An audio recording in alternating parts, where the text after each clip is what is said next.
يا أخ لا ما زالوا راقد. هيا أنا ها وش كاين؟ كيف مازالك راقد وقت نسيت بلي اليوم مسيت؟ يوم المسيت؟ كيف هادي ولا ما قلتوليش؟ هيا حسن نهضروا وجدو زانك هيا باش تروح. مليح هادي، البارح كنا فراحة واليوم دوك نروحو نقراو. ديجا وعلاه نروح للمسجد. اليوم ما كاش قرايه، ما كاش فايده. لو كان برك اليوم برك يو سمعنا كامل ما كاش قرايه. واش بك؟ اسمع، اما تنوض واما نجيب السبته. لا خلاص دوك نروح. هو خلاص لازم نروح. وين راك رايح؟ وين؟ كيف هادي درك تتخلى عليا؟ وين زعما دوك نروح؟ راني رايح للمسجد. واش دوك الدرب المسيد؟ نسيت بلي راك في الجزائر. ايه صح نسيت. خلاص دوك نعاود نولي نرقد. شيكور، هيا عاود رقد. اصبر دقيقة، وإذا ندير هكا دوك حتى حاجة في حياتي نجوز غير رقد. الشيطان هو اللي بعثك فصلك. اختك اللي بعثني مش الشيطان. كيف هادي انا راني حمص لحظتك كنت تسوسوس مني.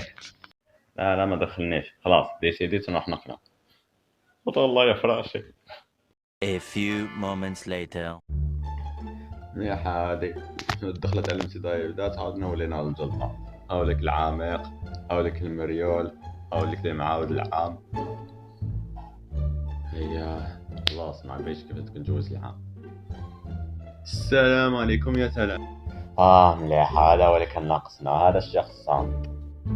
اسمعوا ما كان نطول عليكم، اليوم عندكم تقويم تشخيصي. يا شيخ هذا وين بدينا العام مثلا ما قلناش بسم الله درنا تقويم تشخيصي كيفاه؟ اسمع يا ولد العام راهو يجوز بالخف ولازم نلحق بالبرنامج. لا بها اسكت. هيا دوك ندير لكم تقويم تشخيصي. هيا مليح، هذا هو اللي كان ناقصني، الجلطة راهي بدات. بس هاي الشيخ انا ماني فاهم والو. قاعد لي هذا وين عطيتكم الوراقة. هيا سيي برك. راني نقول لك مانيش فاهم. وانا نقول لك سيي وانا راني نعاود انا مانيش فاهم. خلاص كفت منك. هيا اعطيني الورقة، اخرج وما تعاودش تقول لي احتاج تجيب بابك. النهار الاول حاوزه مليح عاد. صراكة تحاوزني انا فاقتك من الاول. انتوا ما تحبوش الرجال. اروح. خلاص خلاص هيا